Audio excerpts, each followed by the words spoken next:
तो महंगाई की वजह से लोग जो है अब इस पर कहीं ना कहीं निराश नजर आ रहे हैं। लगातार जो इसका डोज है दिन ब दिन बढ़ रहा है। और चलिए अब हम मेहमानों की तरफ रुख कर लेते हैं। हमारे साथ अनिल गोयल, नेता बीजेपी से, और स्वाद बीजेपी से ही, क्योंकि देखिए लगातार दिन ब दिन एक एक करके जो ये महंगाई की मार पड़ रही है। पहले सोना चांदी की बात कर ले, दूध की बात कर ले, डीजल पेट्रोल की बात कर ले, सीएनजी की बात कर ले, और अब देखिए बिजली तक महंगी। कैसे खर्च चलेगा, घर कैसे चलेगा, बहुत बड़ा सवाल है। लोग पूछ रहे हैं, जनता इस महंगाई की मार से दब रही है। जूही जी, आपका प्रश्न बिल्कुल जायज है। निश्चित तौर पर तेलों के, डीजल के दाम बढ़ रहे हैं, उससे महंगाई भी बढ़ रही है। लेकिन हमें ये देखना चाहिए कि महंगाई जो बढ़ रही है, इसमें सरकार का दोष है या पूरे विश्व की परिस्थितियों के अनुसार है। हमें देखना चाहिए कि महंगाई सिर्फ भारत में बढ़ रही है या महंगाई पूरे संसार में बढ़ रही है। उनके मुकाबले पर हमारे यहाँ ज्यादा बढ़ रही है, उनके मुकाबले पर हमारे यहाँ कम बढ़ रही है। वो देखिए, कुल मिला करके हम दूसरे देशों की तुलना करें तो उससे कम महंगाई हमारे यहाँ बढ़ रही है। अगर ये है सिर्फ वैश्विक युद्ध है, रूस यूक्रेन युद्ध करो, अमेरिका ईरान का युद्ध करो, इसमें भारत का कहीं इन्वॉल्वमेंट नहीं है, लेकिन भारत उससे प्रभावित जरूर है। भारत सरकार की अच्छी नीतियों की वजह से, कुशल नेतृत्व की वजह से महंगाई की मार, हम सीमित महंगाई की मार हम पर पड़ रही है, लेकिन असीमित महंगाई की मार नहीं पड़ रही। हम अगर लेकिन सीमित कहाँ रह गई सर? जी ठीक है, आप कह रहे हैं कि सीमित महंगाई की मार पड़ रही है, लेकिन हर दिन 2-4 रुपए, 2-4 रुपए, 1 रुपए, 2 रुपए ऐसे करके तो बढ़ते ही जा रहे हैं ना। जनता भी कह रही है कि भाई अगर आपको बढ़ाना ही है एक साथ ही 100 रुपए बढ़ा दो, कम से कम निश्चिंत तो हो जाएंगे कि चलो अब यही इसी में हमें सर्वाइव करना है। लेकिन हर एक आध दिन पर, हफ्ते में कुछ रुपए बढ़ाए जाते हैं, तो सवाल यही हो जाता है कि ये कब तक चलेगा, ये सिलसिला कब तक जारी रहेगा?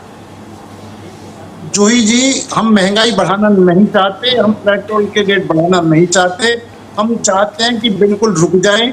हम चाहते हैं कि हार्मुज खुल जाए, रेट बढ़ने बंद हो जाएं। हम इसलिए कम से कम बढ़ाने की कोशिश करेंगे। एक बार बढ़ाने के बजाय कि एक बार महंगाई को बोझ ना डाल करके उसको रोकें। हम महंगाई को रोकना चाहते हैं, हम महंगाई को बढ़ाना नहीं चाहते। और आप ये बात देखें, इस सबके बावजूद भी हमने आयुष्मान योजना को जारी रखा, किसान सम्मान पत्र को जारी रखा, हम 80 करोड़ लोगों को मुफ्त राशन दे रहे हैं, उज्ज्वला योजना, यानी हम गरीबों को, देश के नागरिकों को हर तरीके से सरकार आज भी सुविधाएं दे रही है, सब्सिडी के आधार पर, अपने योजनाओं के आधार पर, जिससे कि हमारे देश के नागरिकों को कम से कम बोझ पड़े और हम इस विकट परिस्थितियों को किसी तरीके से भी समय निकाल करके चल जाए। आप एक बात ये देख रहे होंगे कि हमने कहीं भी, किसी जगह भी ना भारत का मान झुकने दिया है, ना भारत का माथा झुकने दिया है। हम हर परिस्थिति, हर विशेष करके दूसरे देशों को मुंह तोड़ जवाब भी दिया है। और हमारे प्रधानमंत्री जी ने हमेशा कहा है कि युद्ध का समय नहीं है, बुद्ध का समय है, बातचीत के सब टालो। हमारे उस प्रधानमंत्री जी ने बार बार, चाहे पेट्रोल डीजल पर कम हम हो, उसमें चाहे सोलर का मामला हो, बाकी एंथोल मिलाने का मामला हो, या कम से कम खर्च करने का मामला हो, विदेशी मुद्रा को सेविंग करने का है तो चाहे सोने को खरीदने के लिए रोकने की बात हो, कम से कम हम गाड़ी शेयर करके जाए, कम से कम पेट्रोल फूके।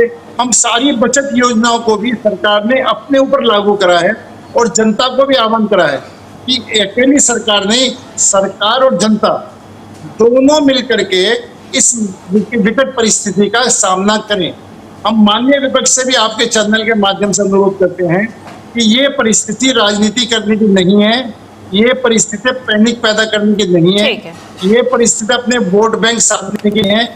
इसकी परिस्थिति है कि हम सब मिलकर के इस वैश्विक परेशानी का सामना करें और इतनी अच्छी तरह से सामना करें, निकले और पूरे विश्व में एक उदाहरण बने कि भारत एक ऐसा देश है जो हर मुसीबत का मिलकर के सामना करता है। ठीक है, लेकिन माननीय विपक्ष हर मुसीबत का राजनीतिक लाभ उठाने की कोशिश करता है, चलिए वो उसका असर जनता पर भी निगेटिव पड़ता है। आप ये बात देख रहे हैं, महंगाई बढ़ रही है, जनता परेशान है, फिर भी जनता इस बात को समझ रही है ठीक है। ये भाजपा की चलिए। सरकार है, नरेंद्र वरुण मोदी का त्रिपाठी। कसूर नहीं है। ठीक है, वरुण हुए अनिल जी, मैं शुरुआत अब आपसे करूंगी। देखिए, अभी कई सारे सवाल जो है उठाए गए हैं और इसी के साथ साथ सवाल यहाँ ये भी एक और जो है कि इस वक्त जो संकट है जनता उसको झेल रही है। जितना सरकार की तरफ से महंगाई बढ़ाई जा रही है, सरवाइव करने को कहा जा रहा है, लोग उसमें राजी है, लेकिन सवाल ये कि क्या जब स्थिति ठीक होगी तो सब कुछ वापस पटरी पर लौटेगा और कितना लौटेगा? क्योंकि तब तक तो कहीं ना कहीं इसकी चाशनी दे दी गई होगी और कहेंगे बाद में कि फिर भाई अब तो आपने इसमें जीना सीख लिया है, आगे भी कंटिन्यू रखते हैं। जूही जी, आपका प्रश्न बिल्कुल ठीक है। और जो डॉक्टर राजलक्ष्मी जी ने जो कहा है कि निश्चित तौर पर जनता को ये जानने का हक है कि सरकार अन्य विकल्पों पर क्या काम कर रही है, अन्य विकल्पों पर भी बात होनी चाहिए।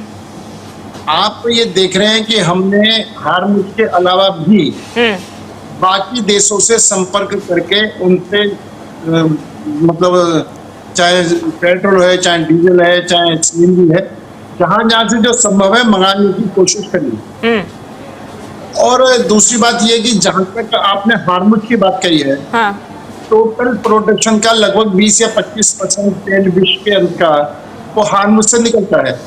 तो अगर हमारे पास शॉर्टेज पूरे हिंदुस्तान में कम, पूरे संसार में शॉर्टेज कम है, डिमांड ज्यादा है, माल कम है, तो स्वाभाविक बात है महंगाई बढ़ेगी।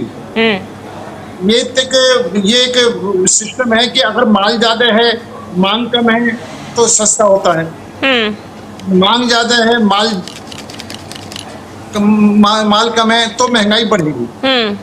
सरकार अपने हर योजना पर, चाहे उसको सोलर के माध्यम से, चाहे उसको बचत के माध्यम से, या पेट्रोल में एक एंथ्री टाइप का क्या चीज मिलाने के उसके परसेंटेज बढ़ाने के माध्यम से, तो हर माध्यम से हम कोशिश कर रहे हैं आत्मनिर्भर बनने की, कम से कम उन पर डिपेंडेंट होने की।